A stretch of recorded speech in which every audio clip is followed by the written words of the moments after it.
I just don't want to be disappointed, following a series for a while and then thinking this is Walking Dead Part 2. Right. How do you keep momentum? Put the time and effort in to check out the things we recommended and be prepared so you can be extra angry and cut off the episode even sooner. What are you sitting on? Oh, it's one of the tendrils. Oh, let's go. You know what I mean? Yeah. I've been sleeping on them every night. They're super comfortable. They're super comfortable. I thought they were leaves.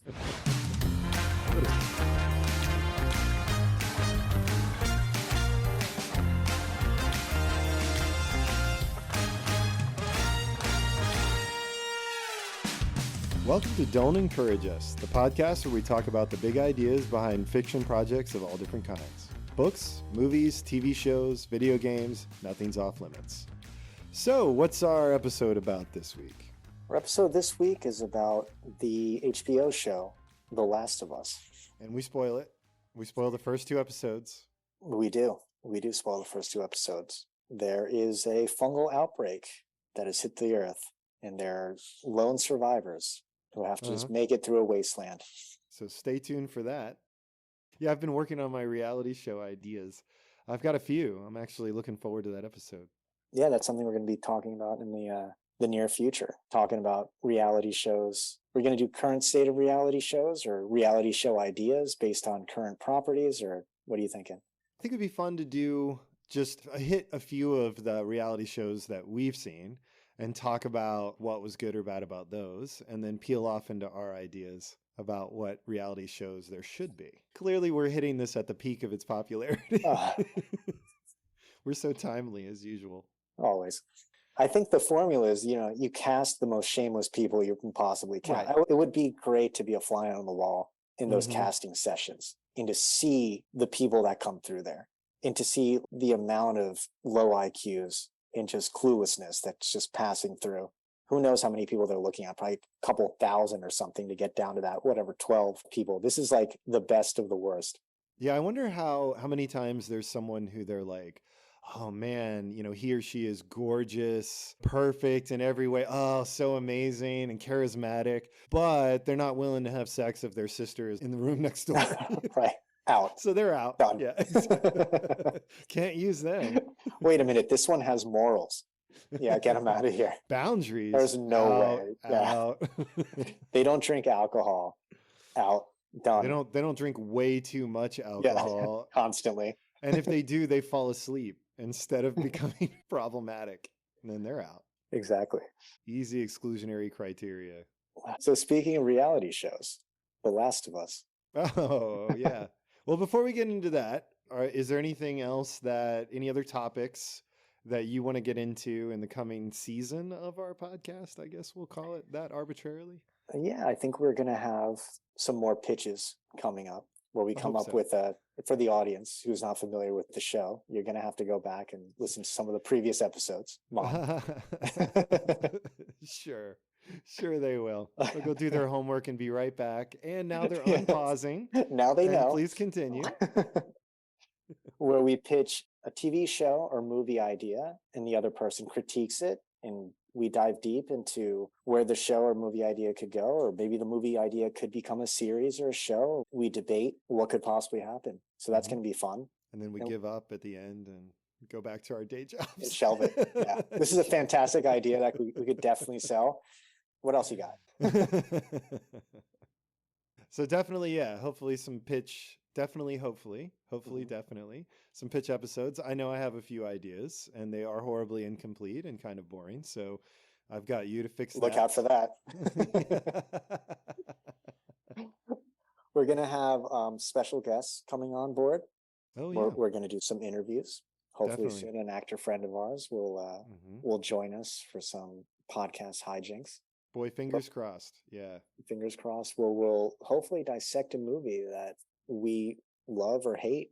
And most likely this is someone who loves every movie. So that'll be a fun one. So we can dissect him. Yeah. Find out the why behind loving horrible movies. Stay tuned for that. Maybe bring him back and see how many episodes it takes to wear him down to our level of bitterness. Yeah. Bitterness, sarcasm, just the general malaise. Get him to finally admit Batman vs. Superman, Dawn of Justice was not a good film. Should not be seen on repeat. That's becoming my goal for 2023. Get Watching him that. to admit it that it's no good. I think it's impossible. There's no way. I've known him now for many years and I've never seen it happen. He loves Yeah. every movie. Yeah. I mean, And he would say no to that, but the rest of us would say yeah, yeah. we know. 5 stars. A Rotten Tomatoes 0%, 5 stars. All right. Well, I have some ideas as well. There are a few things that you might want to check out if you're going to be listening to episodes. So, again, probably don't bother. But if you are going to be listening to future episodes, I'd love to talk about the Destroyer series. Are you familiar with this? Have you heard about this? I'm not familiar with it, no. Right. So, the Destroyer novel series actually has multiple authors because it's been handed down over the years. Warren Murphy, Richard Sapir, I think, or Sapir, something like that. They were the original authors, and I know they had a split at some point. We'll get into the details, and I think somebody else is maybe writing them now. But since the 1970s, it's been these what do you call them? Paperbacks that are like Pulp Fiction? Pulp Fiction, thank you. Pulp Fiction novels about an American soldier from Vietnam who's recruited by a secret agency after his time in Vietnam.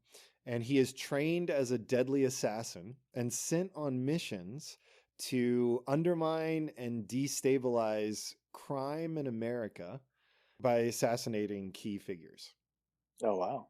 So they've been doing this now since like 1971, literally. I read the first novel. I've got the second novel stored on my Kindle, and they're actually free, by the way, and we'll tell you how to find them when we talk about it. So you can get the early ones for free because it's been that long that the ebooks are just floating around. The later ones, I think you probably have to get off, to pay for and stuff like that.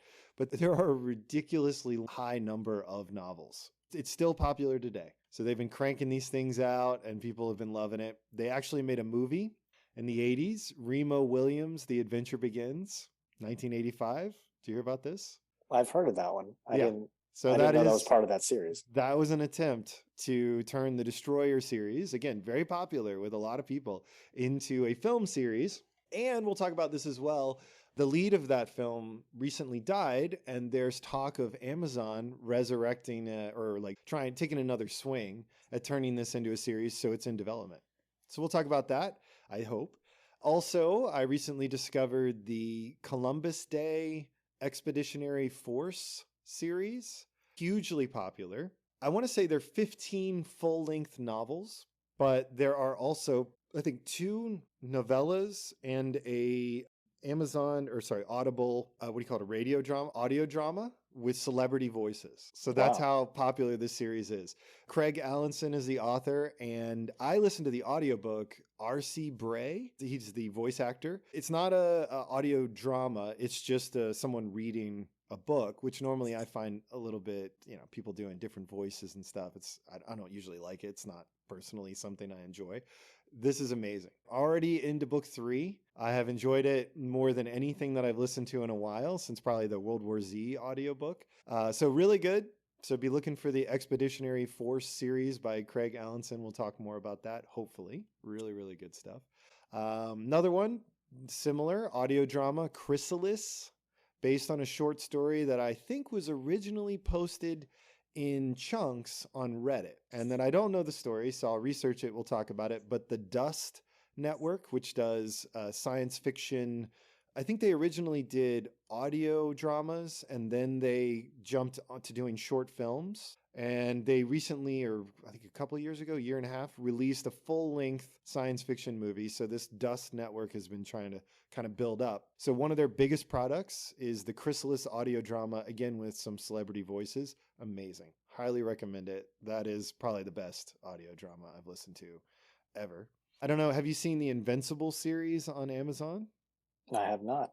Oh, excellent. Okay, so Invincible tells the story of the son of a Superman-like figure who discovers, and is a teenager, and he's in high school, and he discovers that he's half this like alien Superman guy who's his dad, and half human, and he's slowly discovering if he has powers and the extent of those powers. And it sounds like something that isn't particularly original or interesting, but it is I'm trying to think. Let's see. Last year's Amazon shows, I think it's probably my favorite. Like Sounds The great. Boys. Yeah, The Boys season 1 was good, but the season last year wasn't as good as Invincible, in my opinion. It's totally a matter of preference. And, of course, there's no way to like argue that. But if you check it out and you like it, there's a couple big twists in it that make it just a fascinating series. It's highly dramatic. And season 2, I think it's supposed to be out late this year. So I thought we might talk a little bit about season 1 and get people through the gap. Sounds like a good one. Oh, all those sound great. What else you got? There's a famous Chinese science fiction author, and I believe his name is pronounced Cixin Liu. He wrote The Three-Body Problem, which the producers, and I guess producers is the right word, of Game of Thrones, they are now in the process of, I think, finishing up the Three-Body Problem film for Netflix. Oh, wow. Yeah. That's a really popular book. You're not the first person to tell me about it. Several people have told me about this series that I should definitely read. Sounds really fascinating. It's 3 books, and then there's like an addendum written by another author that people kind of consider not part of the canon. I enjoyed those 3 books so much that I have since read everything, I think, written by this author that's been translated into English. So I have so enjoyed his work. I think he's the best writer alive today in the science fiction genre, for sure. Most interesting, most original, most clever, incredible. And for him to come out of China the way he did, well, we'll talk about all that kind of stuff and my meaningless opinions when we get to that episode. But if that's something that interests you, I highly encourage you to check out really anything he's written. And if you don't like it, think about why and decide if it's worth trying something else. Because again, I think he's probably the best writer worldwide that I'm aware of writing today. And the last thing is something that I know you don't like that I still want to talk about. One Cut of the Dead. Silence. I'm going to try to watch it again. I think it'll be round 4.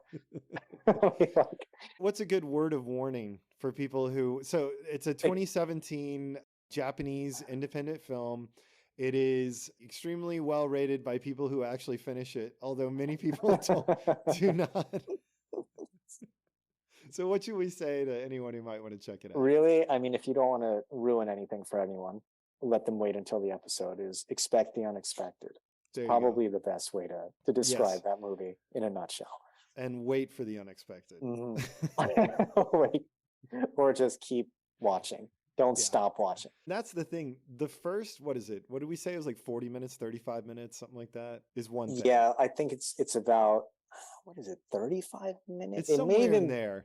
Yeah, around that, because that's when I always clock out. And having gotten past that, so, I can say it was well worth it, but it was quite, I don't want to say grueling, it was confusing that this is such a highly rated film. The first 35 whatever minutes before the twist, people rave about it being one of the best movies of 2017 because this is terrible, right? Yeah, but still there. I got it eventually. So I've watched probably about 2.5 hours worth of the same part of this movie so far. You rewatched. Just rewatching, the worst re-renting. part of it. I'm always on, what is it, Amazon or something. It's like, you have 20 minutes left to finish this movie. And I'm like, shit, I have like an hour and 10 minutes left. That's amazing. So yes, so that would be the most controversial and perhaps the most interesting episode. But those are just some of the topics that I hope we get to. We have an exciting lineup coming for you this year. I know you guys can't wait. So you can use this time while you're waiting to re-listen to the other episodes. We'll give you the Google Drive link. It's in the description. So today, you mentioned it before, we're going to talk about the new HBO series, and it is called, what is it again? The Last of Us. Oh yeah, The Last of Us. How about a brief summary of the action so far? There's 2 episodes out. Can you catch me up as if I'd never seen it, but just, quick and dirty? Yeah, there's a global plague pandemic. So the main character, he's kind of like an ex-special forces guy. He has a daughter, and long story short, there's a Cordyceps outbreak. Cordyceps is the fungal infection that takes over like people's brains, makes them like go completely crazy.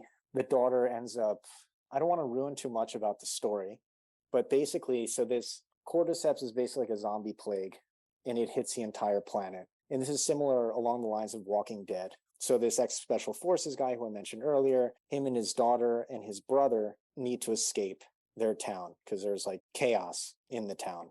And they don't know really what's going on at this point. It just looks like some kind of outbreak, a plague. She's noticed one of her neighbors has attacked her husband, and she's an older lady, and there's something growing from her mouth. So three of them, they're going through town. There's complete chaos. People are like looting. There are these zombies running around. She ends up getting shot, and she ends up dying. And her father ends up losing his brother, doesn't know where he is, just gets caught up in the storm of what's happening. And she ends up getting shot by someone in the federal government, kind of soldier. After that, we move into about 20 years later. So this plague has overtaken the entire planet. At this point, everything's a wasteland. So they haven't been able to come up with any kind of vaccine. There's no cure. There's nothing. So there's an organization called FEDRA, which I guess is the federal government that still exists, but I guess we'll learn more about them later on, right? Disaster response, I think, is what the DR instead of FEMA. Oh, I see. I think that's right. I kept trying to read the signs. The Federal Disaster Response. Yeah, and there's this group called the Fireflies, which are the rebels that are fighting against FEDRA has been heavy-handed. Right? They've created these settlements and they've protected them. And so they have policies and procedures in place to protect the remaining humans in different encampments in this wasteland. And the Fireflies disagree. They're rebels who think that there's a better way to handle this, or they don't like the government, the military government. So they're fighting back. And they have a way to detect whether you're infected. So they've gotten to the point now where they can detect if you're infected by this cordyceps fungus, and if you're infected, you're killed and your body is essentially destroyed. So in the second episode, this is where this action starts. And it turns out that there's a woman who is presumably also a Firefly, one of these part of this rebel group, and she's looking for a battery so they can leave town. And there's this guy who is also, I guess they don't really explain who he is. He's kind of like, I guess, a criminal within this world, and he ends up selling the battery that he was supposed to sell to her. And she ends up meeting up with the father figure from the first episode, and together they're plotting their escape. But meanwhile, there is a woman who's also a Firefly who has this girl, probably, what is she, 14 years old. She's chained up in a room, and you don't know really what's going on. It seems like she's infected. Turns out that she is infected by the cordyceps fungus, but she's not getting sick. So she seems to be humanity's last hope in terms of figuring out what to do. And there's this rumor that there are doctors on the West Coast that are trying to figure out a cure, and they need to transport her to the West Coast. That's basically where we are, and these zombies are attacking them as they're trying to make their way out of the city. They finally do make their way out of the city, but it turns out this zombie plague is everywhere outside the gates. There's still a lot of people, apparently they can survive for 20 years or so, or there's still survivors from the people who have been infected. So they have to make their way past them. And there's just a really interesting part that we find out in the second episode, which is anytime you step on this fungus, say a live fungus that's infected someone, even after you've shot them and there's part of it that's alive, and there's any kind of disturbance in the fungus, it's part of that massive fungal network. So you attract all of the infected people toward you, and that's when they attack. So that's... Okay. That was a very in-depth summary of what's happened so far. Well, yeah. Yeah, so before we get into the ins and outs of The Last of Us, did you know about The Last of Us before the HBO series started? I'd heard about it as a video game. That's right. And I saw a trailer for it, but I've never played it or anything. Just seemed like an interesting concept. I didn't know it was a fungal apocalypse zombie story. I just knew that it was an apocalypse of some sort. Yeah, it's an interesting angle on a genre or subgenre that's existed for a long time. I've not heard of that. I have heard of examples of plants being involved in a zombie outbreak, but not specifically a fungus that I can recall. So if it's been done before, I don't think it's been done exceptionally well, or at least not in a popular way. There is one movie, I believe it's a British movie, and I can't remember the name of it. maybe the girl who knew too much or something. I forget the name. But that deals with a plague that's based on a fungus. Is that right? Yeah. Fungi don't usually get a lot of attention. No, not at all. Until now. So the game 2013 is actually famous and considered one of the best games in the last, I don't know, decade or so. It got remade and was released as a free game for people who have a PlayStation. And if you subscribe to the network so you can play multiplayer, they give you free games every month to kind of offset the cost of that subscription, I guess, and maybe push other games that have sequels coming out and stuff like that. So I actually did play The Last of Us. I played through maybe about 3.5 hours.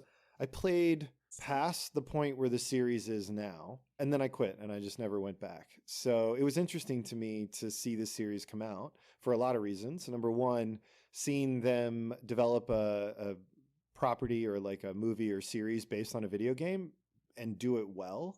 This wouldn't necessarily be a first, but it's rare that they successfully adapt that kind of stuff. They usually make changes that kind of completely ruin it, alienate the core audience, and it doesn't really make it better. It's interesting to see how they're approaching this one. But also, I thought the game was kind of slow. I know a lot of people love it. Even the initial part, which is meant to be kind of fast paced and keep you sucked in, and I think it alternates from first to third person at times. And I noticed the way they shot the pilot, it sort of did that, where sometimes it was a little bit of a shaky first person cam where the camera was at face height and you're looking out in a way that maybe not a specific character would, but a person would if they were there. And other times it was more that, for pulled back and viewing them from a distance. So anyway, there was a lot of stuff like that. I'm interested to see how it plays out. Yeah, I'm interested too, just to see how this diverges from, let's say, a Walking Dead type plot. That's the thing with this type of series that I'm always a little skeptical about. Is this going to be something where it becomes a cash grab and they just keep going and going and going and going until it just kind of fizzles out? Yeah. Or can there actually be an end to this series that's satisfying for everybody? But I have the sneaking suspicion that it's just going to turn into another Walking Dead scenario where it's just season after season after season, because the world that it's set up is perfect for it, right? They can end up taking this girl all the way out west and there's no one there. Everyone's died and they're back at square one, and then it becomes them roaming the land again, meeting other characters, etc., just like turning it into Walking Dead Part 2. And that's my only question about this in terms of like the viability of the show moving in a very unique way. Is it just going to become another Walking Dead, or does it have some unique voice that's going to come out? Because right now I'm seeing a lot of similarities to The Walking Dead, obviously, but where does it go from here? Yeah, that brings up a really interesting question that I was going to get into a little bit later. Are we past the peak of zombie stories? Is this coming at a bad time? Is it going to fizzle out? Because it's, Walking Dead is ending. There were 5 spinoffs, and one of them is already done. They just announced that the longest running spinoff is also ending. They're launching, I believe, 2 other series, one in Paris and one set in Paris, one set in New York. I think that's it. There have been Walking Dead video games and a variety of other things, right? But it doesn't seem like the Walking Dead franchise has a ton of steam. And that, of course, could change any time. But is that symbolic of people getting a little tired of, zombie stories shuffling past the same territory over and over and over again? Like, does it make sense? Yeah, it does. I mean, I think there's a saturation element, right? Sometimes Hollywood jumps on a certain bandwagon, teen comedies or whatever, and there'll be 20 teen comedies that come out within a 2-year time span. And then they jump onto something else, whether it's the superhero genre or the horror genre, and it just keeps going around and around.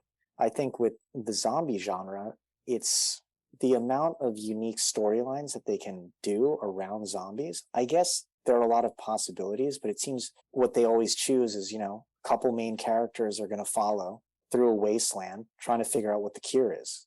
It seems limiting. Let's talk about the tropes. You forgot a bunch of them, because I think you're dead right. Like, first of all, other survivors, often the enemy. The whole idea, we're our own worst enemies, Absolutely. Very, very rarely is there any discussion or talk of actual survival skills, nor is there any concern for the crumbling infrastructure around them. Like occasionally something will collapse or cave in, but there's no like, hey, everything's really rusted and dirty and covered in germs. And we don't have a lot of antibiotics. So all these jagged edges could kill us. There's no concern of that. Nobody has really like an expertise in survival skills. Like, hey, I know we are all very used to relying on things made by other humans to survive when we're even 5 seconds away from our home. I mean, forget it. While you're in your home, you rely on things made by other humans to survive. There's no like, hey, did you know there's an alternative to relying on that thing? You know, there's none of that. I want to say zero, but there might be like a tiny portion of a percentage. So there won't be any of that, right? They're not going to talk about how to get clean water in difficult circumstances or how to stay warm consistently, keep your body heat trapped when you're sleeping and it's dropping below freezing. They're going to skim over all that stuff and no one's going to care. What are some other tropes for these the modern day zombie stories where you're post the peak or the major thrust of the outbreak, right? It's sort of settled in equilibrium.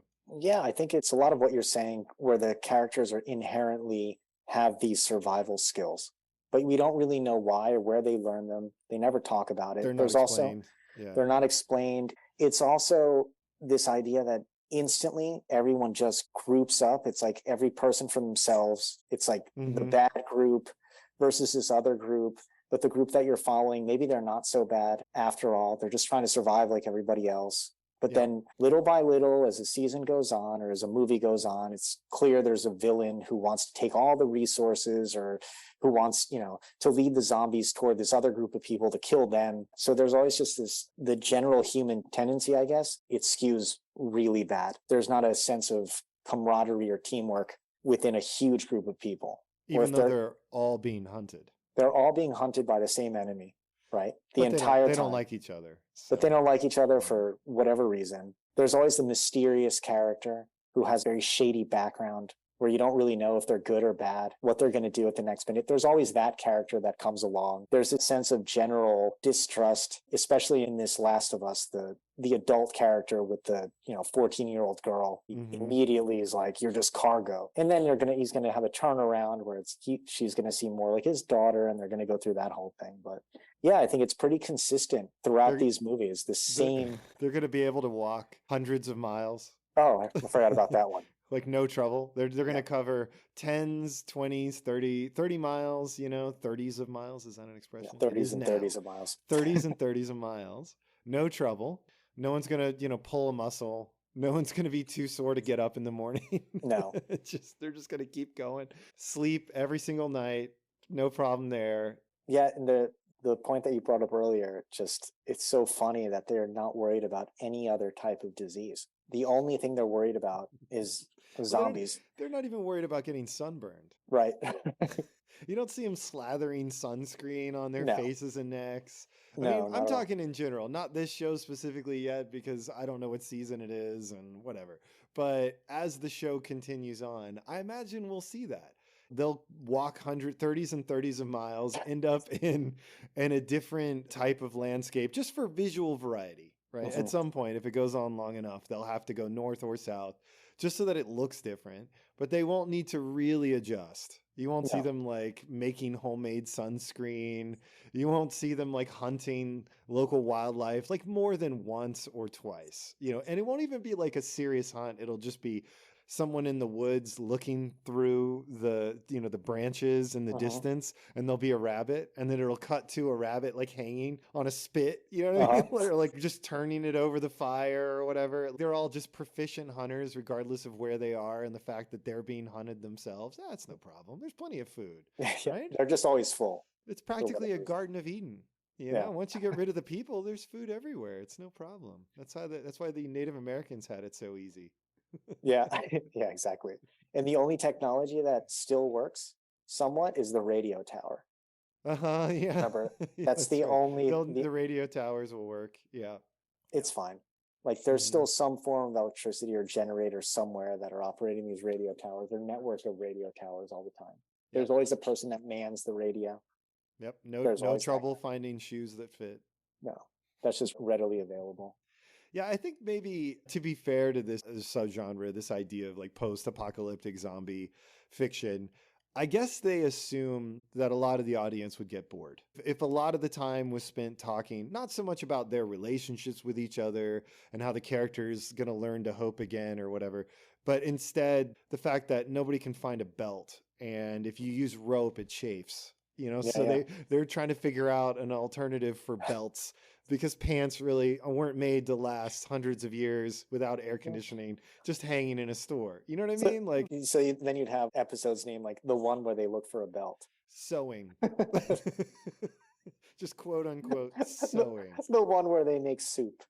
We've got this group of 30 people and you're telling me not one of us is a cobbler? What are we going to do? Oh God, that's so funny. No one seems to get really, really injured, or like something gets infected and they just die. No main character ever. Yeah. Or permanent wounds, Mhm. like nobody's just limping. And in a group of people who did not grow up surviving in an area, they're living outside and they're being hunted, someone would be limping all the time for Mhm. various reasons. Oh yeah, We've all for seen sure. that. Someone would be in a lot of pain and they wouldn't be able to focus or deal with it.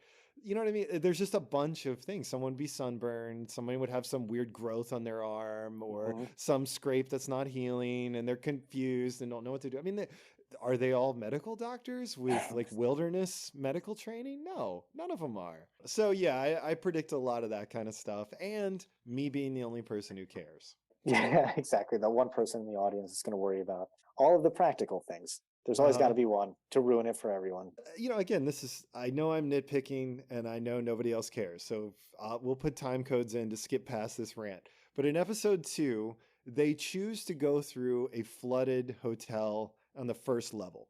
I think it's almost like waist deep water. Yeah. That is idiocy because now your feet and your socks, your shoes, your pants are going to be wet for the rest of the day. I thought about that. I Did was you? like, they're going to get, what do they call it? Like jungle foot or whatever. Yeah, Like, foot yeah, rot. foot rot. Yeah. Yeah, you're going to get blisters for a start. If it's cold, your feet are going to be freezing. You're going to lose all that body heat. It feels miserable Mhm. all day long. I mean, they should at the very least have been trying to get around it. Like, try to get to the first floor and get around that. That's problem number 1. Problem number 2, it's a flooded structure that has been flooded for 20 years. It is unstable and they're Mhm. screwing around. They're like Mhm. making jokes and knocking things over. Forget that they're being Do you, hunted. do you remember that scene where they have like a wooden plank between the two buildings and they just walk across it like there's no big deal? Like there's just a wooden plank there where Uh-huh. someone walked across it at some point. They don't even test it. Yeah, And it's so obvious that it could right. just break at any moment. Right. And who's making lumber? Was this fresh lumber? Because I understand there is some sort of industrial complex because they reference making pills. So maybe it's relatively new lumber, but do you trust the quality control there? Do you And really there, think post-apocalyptic factory that's making lumber is really up to the same standards? Or is this thing over 20 years old and been sitting outside for who knows how long? If I was anywhere other than in the woods, I would be walking so gingerly and I'd have a long stick in front of me where I right? was poking things and testing constantly. They don't test anything. What's in that water? How deep is Right, that right, water? exactly. What animals have now moved in this area, in that water, what insects, what bacteria. It's standing water. That's the other thing about these zombie or, zombie-like movies. I don't really understand how that fungus spreads and how it doesn't spread. So they can shoot one of these creatures in the head, and Hmm. clearly the fungus is going to just explode out everywhere and they're going to breathe it in, but they're fine. That brings us to another thing I wanted to talk about, which I have subheaded the nature of the threat. That's All a good right. one. So let's explore what Yeah. exactly is going on here. So you've actually brought up a couple things. The thing you said earlier was about how the like tendrils send Yeah. signals to the Yeah. The rest of the spore colony, the I guess. infected. Yeah. I guess the colony, the rest of the colony, or I guess the Yeah. infected, because the colony would technically include all aspects of that life form, I guess. So that sends signals to the infected. And the other thing you're bringing up here was, what was it again? What were you just asking about? They don't get infected by Oh, shooting right. one of these How does it creatures. Yeah. spread and infect them? Okay, great question. So, what we know about it is this fictional problem or fungus is based on a real life fungus that presently only infects, or it's actually capable of infecting most or all species of ants, and there's different versions of this that affect different insects. But apparently they're capable of infecting multiple insects and killing them, but there are only specific insects that they are capable of infecting and controlling as part of their life cycle. So they infect an organism, whether it's a grasshopper or an ant or whatever, depending on the particular subspecies, I guess, or maybe they're from different genus strain or something. Yeah, whatever. Yeah. So anyway, they infect the ones that they've evolved to infect. They then grow inside, and through means that I don't fully understand, but they attempted to explain at the cold open for the series, the talk show. Yeah. Okay, we'll get to that in a second. But they then can guide the organism's behavior by triggering the ant to go to a certain, I'm going to say altitude, but height in plants, then bite down with its pincers, for example, and then die. And the organism can then grow from that and release spores into the environment, which then may also infect the ant. And in other cases, they grow different things and so on, but it's always fatal for the host. So that's the basis for this threat. They point out early that this type of threat cannot harm humans. Like, we're not capable of being infected because they haven't evolved to grow in our bodies. They specifically point to our body heat, but that's not the only obstacle. There are multiple obstacles that prevent a fungus like that from infecting a human. So they say, well, it's evolved. In the cold open for episode 2, we learn, I think, that it somehow infected grain, which then infected humans, or it used grain to transfer spores to humans, or that's implied. Humans got infected, and it must have happened enough that the fungus has evolved in order to infect a human, develop the ability to control humans by sort of shuts down higher order thinking. It drives humans to become aggressive in ways that are spread the fungus to other hosts. Okay, yeah. So to answer your questions, we have to explore it, I think, a little bit more broadly. First question was around how it sends signals, and I do not understand that. So I actually did a little reading, and nothing I read explained it. My point is, fungus does not have a central nervous system. And a central nervous system, like a human has, can carry essentially a charged ion signal, electric signal, from one point to another very, very quickly. Not light speed or anything like that, like not anywhere near on that scale. But from a human's perspective, very fast. But not so fast that it would be instantaneous. And that's with that kind of a nervous system. To my knowledge, there are no plants or fungi that have that kind of system. Does that make sense? It does make sense. It also makes sense in the context of, wouldn't they need to be physically connected, all of them, in order to send the signal? Because how else does it send? I don't think they are. That's what I'm saying. They're running around. They all seem to be separate entities, each infected person. I don't see them being connected in some invisible sort of way. So I don't really understand how that signal would be carried across all of them. Okay, right? So in the scene where they explained first, if you step on part of this fungus, like a tendril of this fungus, it can send a signal apparently instantly, which is very confusing to me, very far away. Like, they make a point to say really far. Like, I don't know. What do you think that was? Like quarter mile? Yeah, something like that. Okay. Sure. So somewhere in there, maybe half that to a quarter mile, let's say, just to keep it from being too crazy. Instantaneously or near instantaneously to a bunch of infected hosts, humans or former humans, that they were laying on the ground. Was the implication that they were laying on tendrils and the signal went from one point in the tendril to another point?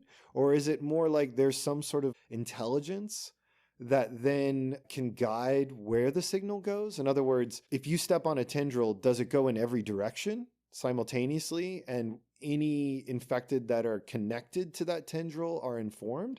Or does it only go in one direction? And second part, are they connected to it or not? If they were lying on it and somehow that allowed, like whenever an infected lays down, some of the fungus infected tissue like sort of connects in a meaningful way with the network, right, or the system. That's what I assumed, but I couldn't see clearly. I didn't see any of those tendrils because they would have stepped on those tendrils as they walked in, and they were walking all around that area where presumably these infected were when they walked into that facility. Because he opens the door and he sees that they're outside where they had just been. So presumably they would have stepped on tendrils as they were there walking around the area. That's what seems so strange to me. Like, how's the signal being carried in the first place? I think for that one, they would say that the experienced people leading the party, the two people who go outside of the gate all the time, they can distinguish between active or inactive. That's what they tried to do. They tried to do that, right? Where he walks in, he's like, oh, it's dry as a bone. The tendrils are dead. He established the fact that these tendrils were dead, but all of a sudden inside, they weren't dead, and they had sent this signal all the way out to these other... Yeah, I don't know. Well, so presumably they're not constantly stepping on ones that they have learned trigger an alarm response. So I'll give the show that. I think they at least tried to kind of explain that. I remember what you said. I don't know how to explain it. My guess would be he just made a mistake, right? He hadn't seen some that died, and this one was in the process of dying, or the people who were infected somehow, reactivated that tendril or something. It was confusing. He made a mistake. But what we don't understand is how do signals travel between pieces or functional elements of this fungus. So that's weird. And I'm also unclear if there's supposed to be some sort of primitive intelligence sort of behind everything. They kind of allude to that. I hope that they explain it at some point a little bit more. Yeah, I don't know that they will. I mean, they often don't bother. They kind of make it a point as showrunners to say, oh, and we're intentionally not going to explain how this happened or where this virus comes from, because it's more interesting for people if they don't know or whatever. And of course, as anyone who's listened to this podcast before, which would just be you, knows that I hate that kind of stuff. But on the other hand, what are you going to do? An entire episode where you're lecturing? They probably feel like they've already done too much of that. Yeah. But this is the kind of stuff that I get distracted by. Yeah, I mean, it would be interesting if they explain that, because it's going to affect everything moving forward. That's right? The point. You don't know when people are in danger if you don't understand the rules. And now that they established this, you're going to be looking out for that the entire time. But if they've just established it as kind of like a throwaway fact that doesn't come into play later, then that's an issue as well. As they're roaming the land and these things are everywhere, they're going to be tripping over these tendrils constantly, right? Right. Is there any reason why they wouldn't be underground or covered by leaves or something like that? Again, good argument for that stick I was talking about. Right. You got to get the stick. You got to sweep in front of you a little bit, because why would the tendrils always be above any kind of detritus? All the way. There's not a layer of dust or dirt that got dumped on the part right where you are. I don't know. I would think you'd be stepping on these things nonstop. But it's going to come into play when convenient for the story. Yeah. And that's going to be, if this is foreshadowing, that's what we've got. We've got our hero. You think everything's fine. Things have been calm for a while. They've been walking for a while. There's been those moments where, you're really getting to know the character. And then all of a sudden, what's that?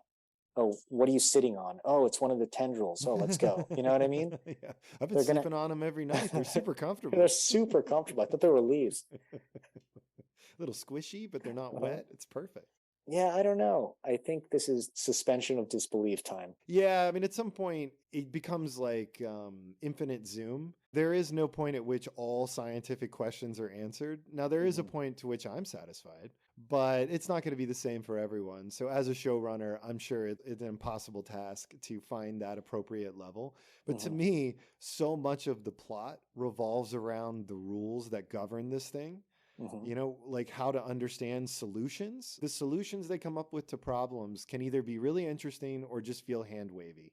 Because if there aren't established rules that govern the threat, then when they come up with something really original that you didn't think of, or that you've been thinking of or thinking about and yelling at the screen, it's not as much fun, because it's just sort of like, well, this week we learned that you can actually escape because they're allergic to salt. Right. Oh, that would have been interesting to know, but why would they be allergic to salt? But maybe that's what the writers needed to do to get out of an episode. So then the shotgun blast to the head question, when these fungal spores fly into the air. So how worried should people be if they're not bitten, I guess, is the question you're asking. If they infect you by putting it in your mouth or I guess your bloodstream, although it's a fungus, so maybe it just gets under the skin, I guess is what probably that makes more sense. So that's how we've seen people infected. Did I miss anything? No. Okay. So if one of them gets ripped to pieces in front of you or just breathes on you, like grabs a hold of you and scratches your skin, are you worried? Let's say I just dropped you into the show. This world of the show, you've seen both episodes. You had a fight with a clicker. One of these zombies grabbed you and you didn't bite you. You were able to fight it off with the poking stick that I recommended you always have with you. You impaled it. It's dead. And you look at your arm and you have fingernail scrapes because either fingernails stop growing when you get infected or they all have weird, curly, long Guinness Book of World Record fingernails. But regardless, you've got a 5 or 4-fingered scrape all the way across your forearm. Are you concerned that you're infected, or do you just throw some Bactine on that and move on? I think, according to the rules of the show, I think I'd throw Bactine on it and move on. I think that's what they're establishing. It doesn't matter what they do to you if they don't French you or lock their teeth on you. But why, if it's a fungus, would that make sense? There's my question, right? Isn't it fungal spores? Fungal spores or what? Yeah. Right. And in that movie that I mentioned, that Cordyceps, to my knowledge, does not spread by biting. Like insects don't bite each other to spread it. Now, again, I'm not an expert, but at least that much seems clear.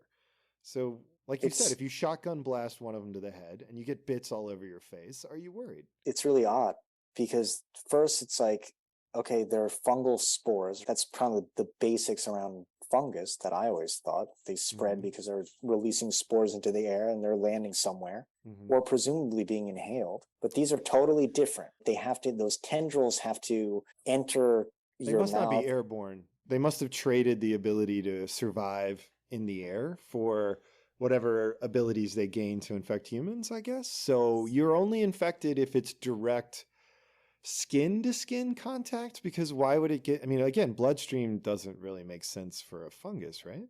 Unless, I mean, it wouldn't infect you using your bloodstream, but it might use your bloodstream for other purposes. But again, for infection, you would need to expose a mucal membrane or to something airborne, break the epidermis, but it's not airborne.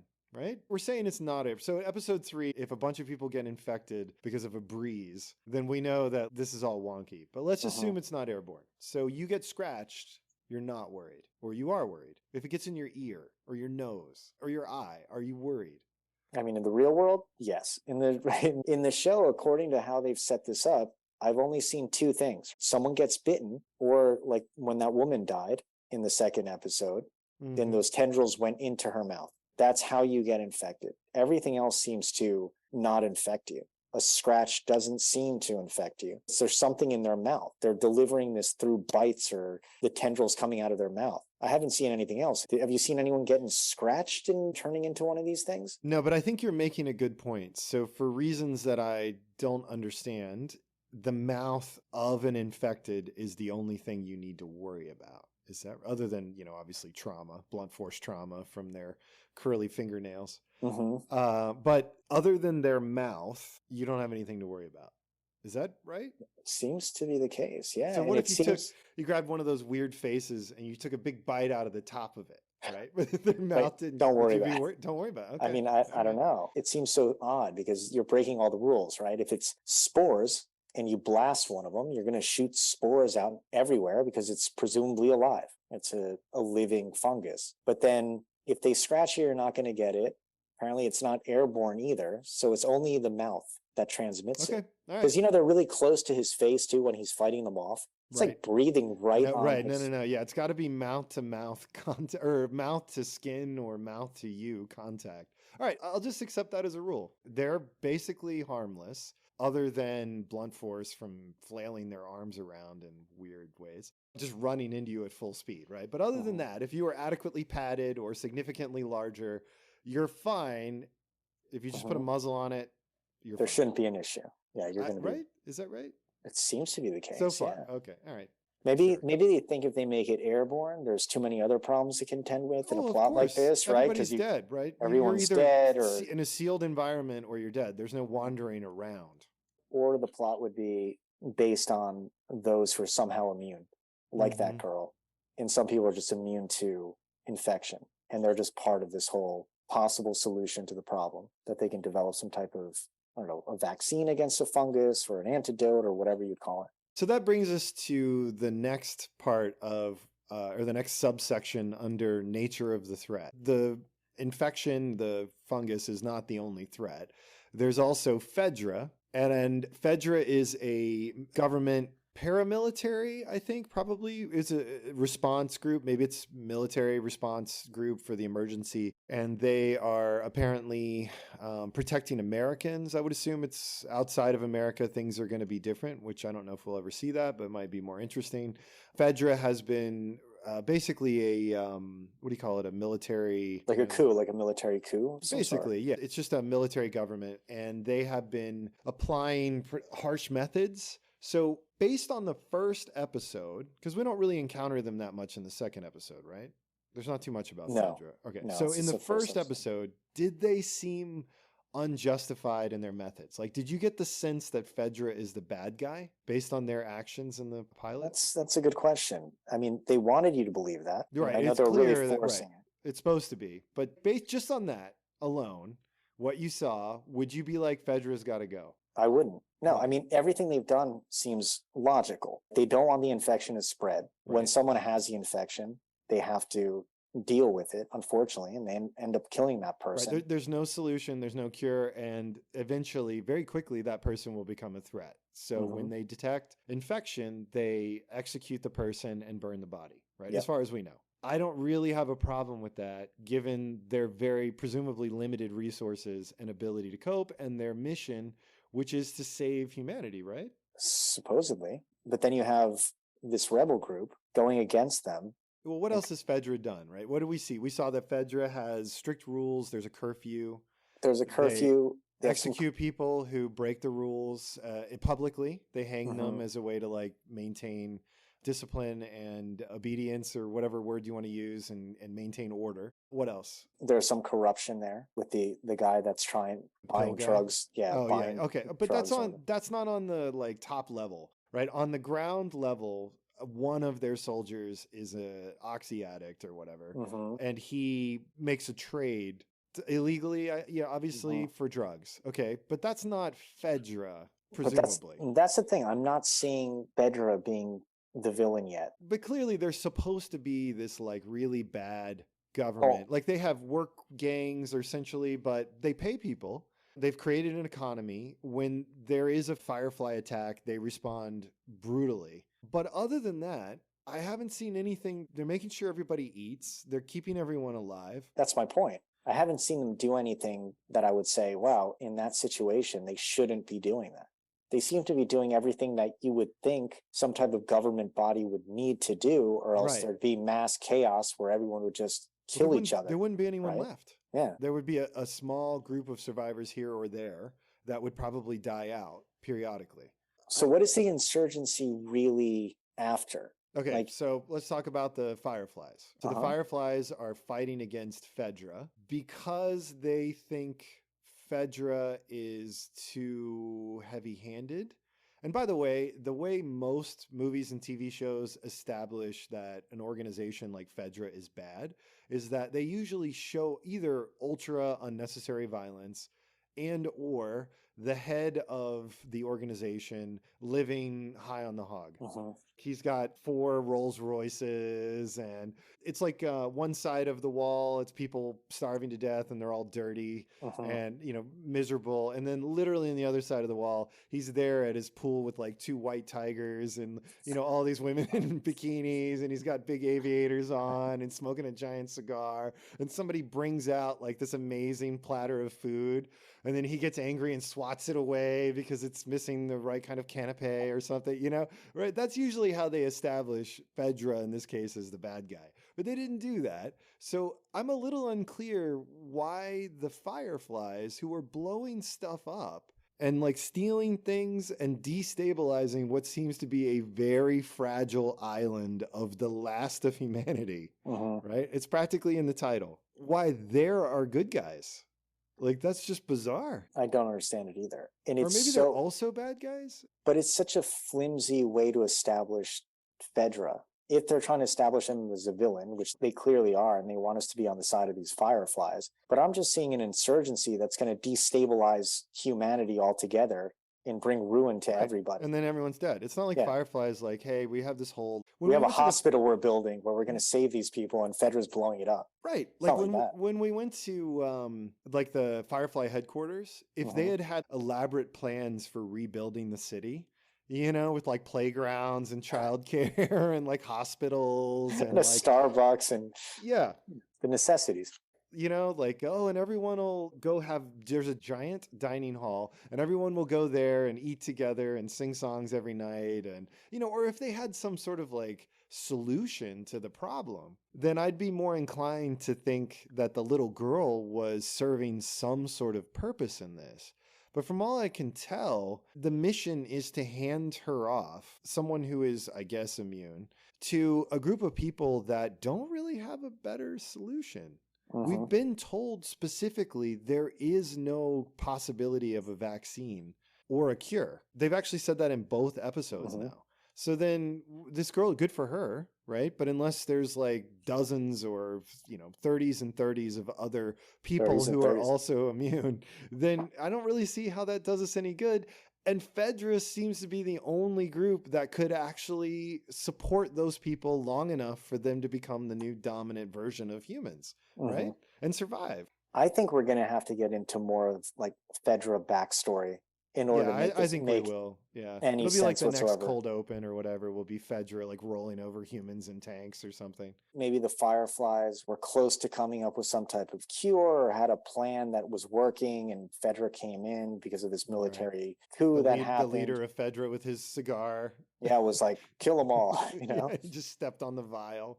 Right. I like it like this for some reason. I mean, they can't let this one go, right? For the rest of the series where they're just bad guys, FEDRA's after us, run. You know, like they can't. They're not going to do that, I would hope. Yeah. Unless this is it, and they're trying to just decide, like, these guys are real bad. You've seen it. Let's move on. Yeah. That actually brings up 2 points. Number one, this is a very faithful adaptation, which I want to talk about a little bit in a minute, but they did make one change. And from what I understand or remember from years ago, the woman who gets killed, originally in the game, I believe FEDRA soldiers kill her. That's a pretty significant change. Yeah. Right. So that would, you know, at least from the perspective of a player who's playing the game, make you hate FEDRA more. Because when you play the game, you're hiding from FEDRA. So it immediately, like agents, as you're escaping and you're going through like junkyards and stuff. So that immediately makes them the bad guys. They're going to arrest you or kill you or whatever and game over. So that's all the justification you need. It's different than a series. But in order to really drive the point home, they had FEDRA kill your ally in the game, like that, you know, the character that's following you around and helping you, I guess. That makes sense. But they did deviate from that. And I wonder if that's going to lead to a blind spot where they don't recognize that FEDRA hasn't really been established as bad,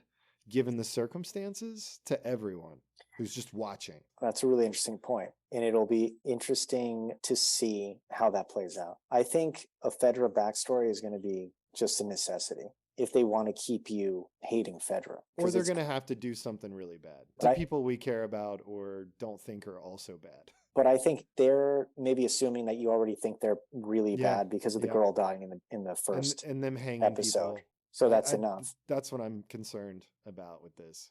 And then the other thing is, and this is a question. So as you saw, they made a point. Oh, actually, and this is probably why we're supposed to think FEDRA is bad too. But remember the boy who kind of shuffled into camp? Yep. And he was clearly infected, and then they did the little scan on him and it turned red. So then next time, and they inject him with something. Next time you see him, his body's being tossed onto a burning pile. And that's, I think, our introduction to, or a reintroduction to the main character. So anyway, here's my question for you. Has FEDRA been accidentally executing humans who are immune to this fungus? Oh, I hadn't thought of that. But that would be something. Right? Because if they have the ability to tell that you're infected, and we saw, like later, that the 14-year-old girl did actually trigger the same infection alarm. The guy scanned her, and it also came up red. Remember? Yeah. So immune, if she's immune, immune people do actually trigger a red response. At least, I don't know if they're infected for the rest of their lives or they're just infected for like 2 weeks or a month or something, but it doesn't matter because when new people show up at a settlement, I assume they're all scanned. And if they've recently been out in the wild, odds are they're probably, they've been bitten or whatever. So they're going to show up. And is it possible that the show was trying to say that little boy, for example, would have been fine if they just helped him out? He wouldn't have succumbed. That's a really good point. Maybe they're really trying to get us to think that. If you think about that scene, it looks like he'd been wandering around for ages. So presumably infected for a really long time. And was he exhibiting really strong symptoms of an infection according to the chart? No, he looked traumatized and slow, right? So you weren't really sure until they scanned him, right? Whether or not he was actually infected. And you bring up a really good point. So maybe that's part of the issue with the fireflies. Maybe early on they wanted to make a determination between someone being infected and going full on zombie and someone being infected and possibly being immune. And FEDRA just wants to kill everybody who's infected. And that becomes a huge war between the fireflies and FEDRA, because FEDRA just indiscriminately kills everyone who they deem infected without making a delineation between infected and immune and infected and heading towards Zombieville. Do you think that the conflict between Firefly and FEDRA is entirely around this idea that Firefly, or maybe they both know, that some humans are immune and FEDRA doesn't care and is killing them, and Firefly is collecting them in an effort to try to turn it into some sort of a cure? That could be something. Could that be going on in the background? Yeah, it would explain a lot, Yeah. And I think that's something that you could really kind of hook into as an audience member. Like, yeah, that's clearly really evil to just indiscriminately kill anyone who's infected, knowing that there's a possibility that they may be able to make it. So maybe that's what they were trying to tell us in that scene with the boy. Maybe. My concern is that alternatively, they were planting a seed, not to reveal the source of the conflict or the motivations behind a Firefly or any of this other stuff we're talking about. But because at the end of the series, their end game is for the audience to find out, or the characters to find out, that there are a lot of humans who are immune, 1 out of 1,000 or 1 out of 100,000 or something like that. So there are enough of them, or there's even a community of them, and this girl can join that at the end, and it's humanity's hope. That's what I'm concerned about, because that's not a good ending. Not for this. No. Right? But then alternatively, could it be a situation where they just continue on and on and on, like I said? Like they head out there, the facility's been destroyed. It was just a rumor after all. No one's working on a cure. Now we're back into what's going to happen to our two main characters. They're going to be fighting these zombies for another season and then another season, and like turning it into a Walking Dead kind of scenario where they're wandering the earth. And the zombies aren't the point. It's just humans dealing with humans, and it's less convenient to kill each other than usual. I have a feeling that it's going to go in that direction. If it's extremely successful, which it seems to be so far, and they can't kill the cash cow. I have never read a summary of the story or the game sequel. So there's a lot of material for them to use. And if they stay faithful to the games and the cinematic elements of the games, then I imagine a lot of people know where all this is going. Maybe not in the end, but certainly maybe as long as the show exists, or, for the full run of the show, maybe they already know. Because at the rate they're going, I don't think they're going to cover the second game. Assuming they stay true to, the original story, I wouldn't imagine they would get through the second game before the end of like season 3 or so. I don't know. I don't know how many episodes we're going to have or how fast the pace is going to go. But usually it takes a lot longer. It's hours and hours of stuff. I do think it has all a lot of game-winning elements in terms of a series. The acting's great. I think the camera work's excellent. I think the relationships between the characters are pretty solid. So it's got that going for it. That first episode was really well done, where the girl's discovering what's going on. And the pacing of that was really, really good. But time will tell where this heads. I just don't want to be disappointed, following a series for a while and then thinking this is Walking Dead Part 2.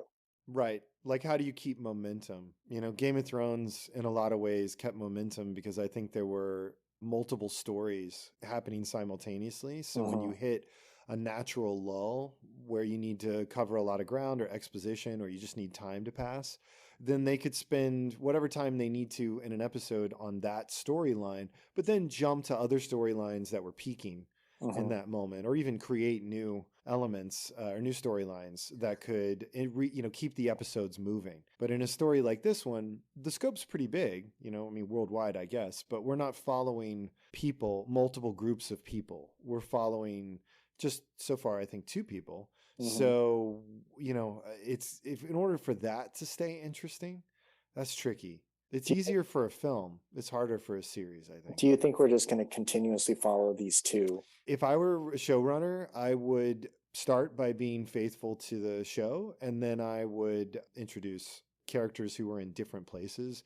Like not, they're back at the FEDRA run city, Boston or wherever that was, where we initially were. Not there, but completely removed. Not such that there didn't seem to be a connection or that they couldn't influence each other someday, but I would absolutely have a group that is 30s and 30s of miles away doing something totally different that seems perhaps like it could be important and connected down the road, but right now is just a different thing.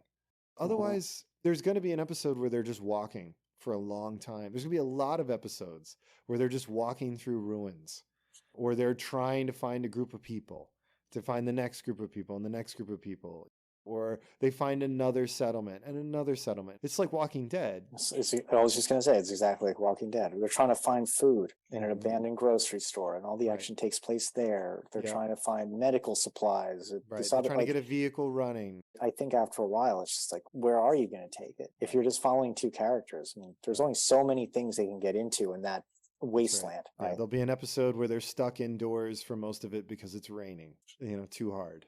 There'll be some sort of a bridge that's washed out or something. You know what I mean? Like if it were me, again, it's not, and I'm sure they're doing a much better job than I ever would, but I absolutely would introduce other plot lines, other characters, other stories that are doing radically different things. I might even have like an Arctic base of people trying to survive there. I might have an island where the fungus has never made it there, and what happens as it's slowly introduced or sneaks in somehow or something, just very different stuff. I might even like have something about animals. How are other animals responding to this? And I might have a human or a group of humans dealing with animals and how they've reacted to, just very different, separate, so you can jump from one to the other. And if these 2 main characters that we've been following need to cover another 30 miles, we don't have to either jump cut like it's not happening, because that's 4 days of travel for them, right. Presumably 5, maybe. To do it safely, could be a week. Are we going to jump cut that 30 miles? Or do we just go follow Arctic Base Gamma, where the last 20 people, the scientists, have figured out another clever way to stay alive another week, and they're trying to do something about, what I mean? Or whatever. They're not getting along with the military personnel there or something. I know it's a totally different show when you do that, but how are you going to keep this going? It's interesting to have that going. Presumably, there are scientists all around the world that are trying to come up with a cure. Maybe one of them does come up with a cure, but they can't get the word out because there's no internet or whatever. People think of a cure as like you take it and you're back to normal. But come on. What if the cure isn't as refined or processed as it would be if, civilization still existed? And it has horrible side effects or consequences where it kills a certain percentage of people. There's a lot you can do with that would be interesting and dramatic and give us a break from, walking through empty towns. Or you have to keep taking it in order to keep the fungus at bay, and you have to get more and it keeps running out. And, there's conflict and people trying to get a hold of it. There's mercenary groups trying to deal it on the quote unquote black market. Everything's a black market. Or needles become a rare commodity. And it's the only way you have to inject it in your testicles. And it makes your hair fall out, so a lot of men don't want to take it. Don't go to this doctor. I mean, there's just a lot you can do that I guess hasn't been done a lot. This is a series. This isn't a movie. Can you really follow these 2? Are these 2 characters so compelling that you're going to be able to follow just them for episode after episode, season after season? Her snarkiness is not going to get annoying. Right. Like, hey, he's trying to keep you alive, so maybe can it? Yeah, and is the nature of every episode ever going to change? No. unless you introduce other characters and other situations and you follow other storylines. Otherwise, it's just they will though, but it's going to be like, oh man, more humans who are bad. In a fight for resources, and there's Right. that whole thing. And right. Oh, we can solve your problem, but first we need you to do something for us. Sneak into this thing and steal that or do whatever, and then come back, and then we actually don't have what we promised. Or, they've already kind of laid a roadmap for this. And again, I know they're following an existing property. So for a lot of people, that's what they want. But I don't know. I just direct you to my earlier question is, are we kind of over the hump of interest, for this? I mean, we clearly are. I don't know if the audience is. Mom, what do you think? Yeah. Text me when you get this. Yeah, we'll see. We'll see what they end up doing, but more to come. Yeah, in future episodes. About future episodes. All right. Anything else to say about The Last of Us on HBO? No, I think we'll just have to wait and see if it turns into The Last of Us Walking Dead Part 10. Yeah, exactly. Seriously, because it really could. Honestly, it's like Rick Grimes with his kid, Gotta say, it's a pretty similar setup. The only big difference here is the nature of the virus not being a virus and being a fungus. Maybe every episode will be like the cold opens, I think twice in a row have been about the nature of the infection or the fungus both times. So maybe that's what they're going to do. I read something that the producer I think it was the producer said originally their idea of a cold open for episode 2 was to show you the backstory, like the outbreak story, what happened to the woman, and that's in the first 2 episodes. So they were going to show her like losing her family or whatever. And that makes a lot of sense because of what happens to her in that episode. So you want to build, an affection for that character very quickly. And that's a great way to do it. But they chose not to. And instead they showed more sciencey stuff. Now they really, really, really skimmed the absolute surface of the sciencey stuff for that. So I don't want to give them too much credit, but maybe that's what the episodes are going to be more and more about, is revealing the nature of this part of the threat. Maybe we're going to drift away from like rival groups of humans that are both equally stupid and likely to result in the few remaining people dying, and instead shift to like, no, this isn't just your usual zombie threat.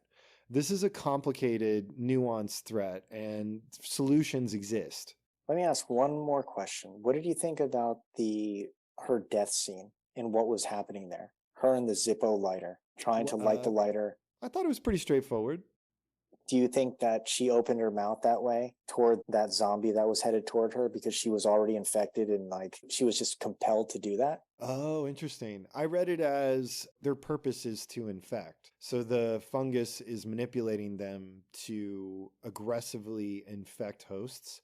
And apparently it can't detect if someone's already infected. But if the person isn't fighting, then it isn't violent. Yeah, I see what you're saying. I guess there's no real evidence of that. It was just maybe that makes sense, thought. The thing with the Zippo lighter, which I just kept thinking about, was the fact that, how they just flip closed so easily. And I was just thinking, why didn't she rip off or try to rip off the lid? Because I thought when she drops it, it's just going to snap shut, Oh, yeah. Like it would just it would just tumble out of her hand and close and nothing would happen. That's what I kept thinking was going to happen. How did it know she was there? I think it was one of the blind ones, right? That one could see. Thank you. Its eyes were still. Okay. I was curious about that too. I was too scared and I pulled. And it could hear her, right? It could hear her with the lighter, I guess, standing there.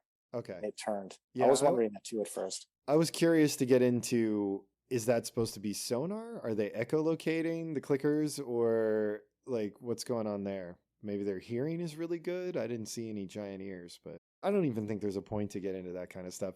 Maybe the cold open for next week's episode will be an explanation of how these things like detect hosts at all. Yeah, we're going to get all the science in probably 25 different episodes and finally understand what's going on. Yeah, sure. Yeah, it'll be like one hour-long episode, and it'll just be like, for me. That'd be like, you can tell everyone else you can skip it.